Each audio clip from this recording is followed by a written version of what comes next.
उस देश की नागरिक हूँ जहाँ अपना भूगोल समझने से पहले ब्रह्मांड का भूगोल समझाया जाता था। परमादरणीय सभापति महोदय, मंचाश्री महोदय, प्रबंधक सर, प्रधानाचार्य जी, शिक्षकगण एवं मेरे प्रिय मित्रों, मैं पल्लवी सिंह कक्षा 11वीं की छात्रा हूँ और आप सभी के समक्ष देशभक्ति और राष्ट्र प्रेम पर अपने कुछ विचारों को साझा करना चाहूँगी, जिसमें जो भी त्रुटियां हों उसे क्षमा करने का कष्ट प्रदान करें। आजादी का असली मतलब सिर्फ वही समझ सकता है जिसने कभी गुलामी की हो। हम बहुत ही सौभाग्यशाली हैं जो अपने स्वतंत्र भारत में जन्म लिया। यूं तो आजादी की लौ 1857 में ही जन्म चुकी थी, जो प्रशाल बनकर 1947 में हमें आजाद कराई। प्राचीन, मध्यकालीन और वर्तमान भारत के उदाहरणों से मैं आपको स्पष्ट कराना चाहूंगी कि जब हम फिरंगियों के फेरे में फंस चुके थे तो रंग दे बसंती चोला की एक गूंज में टोले के टोले उमड़ आया करते थे और उनके वंदे मातरम से खून में आने वाला 5 डिग्री का उबाल अंग्रेजी शासन की जड़ों में तूफान ला दिया करता था। लोग मर जाते थे, मिट जाते थे, फांसी चढ़ जाते थे, तो वो भी अपनी देशभक्ति साबित कर रहे होते थे, क्योंकि ये उस दौर की देशभक्ति की कसौटी थी। और 62, 65 और 71 के युद्धों में अपना सुहाग गवा देने वाली औरत जब घर के हालात ये हो जाया करते थे कि प्यार भी भरपूर गया, मांग का सिंदूर गया, नन्हे नौनिहालों की लंगोटियां चली गई, छोटी छोटी बेटियों की चोटियां चली गई,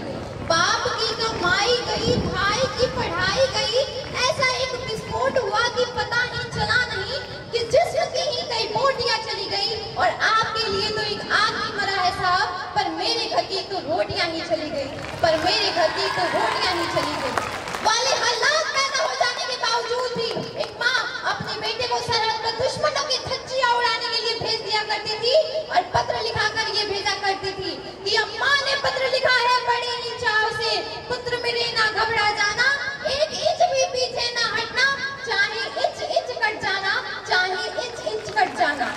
इस तरह पूरा परिवार अपनी देशभक्ति को साबित कर रहा होता था, क्योंकि उस वक्त देश बलिदान मांगता था, उस वक्त देश मर जाने को, मिट जाने को, फांसी चढ़ जाने को कहता था। पर अब देश बलिदान नहीं मांगता, अब देश मर जाने को, मिट जाने को, फांसी चढ़ जाने को नहीं कहता, बल्कि मेरे विचारों में सच्चा देशभक्त वही है जो अपने काम को पूरी ईमानदारी, निष्ठा और सच्चाई के साथ करे। मैं नहीं मानती कि व्हाट्सएप पर फेसबुक की डीपी को तीन रंग में रंगना ही सच्ची देशभक्ति है। और यदि आप कहेंगे साल में 2 बार तिरंगा हाथ में ले लेना ही देशभक्ति है, तो मैं पूछना चाहूंगी कि फुटपाथ में रह रहा वो लड़का ट्रैफिक की छांव में नंगे पांव में जब तिरंगा बेच रहा होता है, तो क्या आप उसे उसकी देशभक्ति कहेंगे?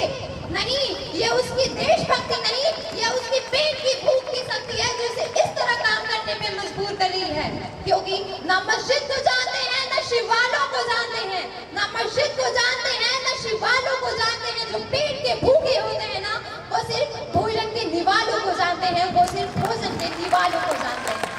अपने राष्ट्र, अपने देश, अपने समाज के लिए समर्पण का भाव है देशभक्ति, और हर उस देशद्रोही के दिल में ला देने वाला तूफान है हमारी सच्ची देशभक्ति, ताकि हर उस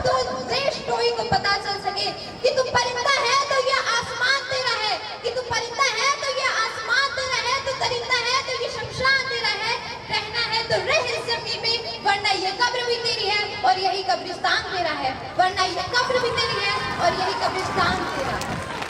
लेकिन एक देशद्रोही से ज्यादा देशभक्ति तब आहत होती है जब एक बेटा अपने वृद्ध माँ बाप को वृद्धाश्रम के चौखट पे छोड़ आता है। जरा उल्टी है देशभक्ति जब मुसीबत में फंसे लोगों की जान बचाने से ज्यादा हम सेल्फी लेकर अपने लाइक्स बढ़ाने में लगे हुए होते हैं। वो युवा जिनके ऊपर जिम्मेदारी थी अपने देश, अपने राष्ट्र, अपने समाज को आगे बढ़ाने की, बांधे रखने की, वही युवा 4x4 इंच की छोटे से स्क्रीन में अपनी कोमल उंगलियों के घर्षण मात्र से अपनी भावनाओं की इमोजी भेज रहे होते हैं। 4 बोतल वोडका काम मेरा रोज का तबाह कर रहा है भारत का भविष्य। हम ना एक ऐसे समाज में जीते हैं जब पत्थर के मूरत को लगते हैं 56 भूख और भूखे नंगे तड़पते सो जाते हैं लोग। कि हम ना एक ऐसे समाज में जीते हैं जहाँ पत्थर के मूरत को लगते हैं 56 भूख और भूखे नंगे तड़पते सो जाते हैं लोग। असल मायने में हमारा राष्ट्रवाद तब तक संभव नहीं होगा जब तक एक नागरिक नैतिक रूप से सटीक, चारित्रिक रूप से भ्रष्ट, मानसिक रूप से दिवालिया, धार्मिक रूप से गंदा, राजनीतिक रूप से अंधा, जिनशिल पे बंदमय अखंड भारत को खंड खंड करता रहेगा,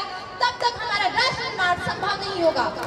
बड़ी बड़ी बातें नहीं, छोटी छोटी कोशिशें करनी होंगी, क्योंकि ठोकर हमें पहाड़ों से नहीं पत्थरों से लगा करती है। Let's hold our hand, whatever harder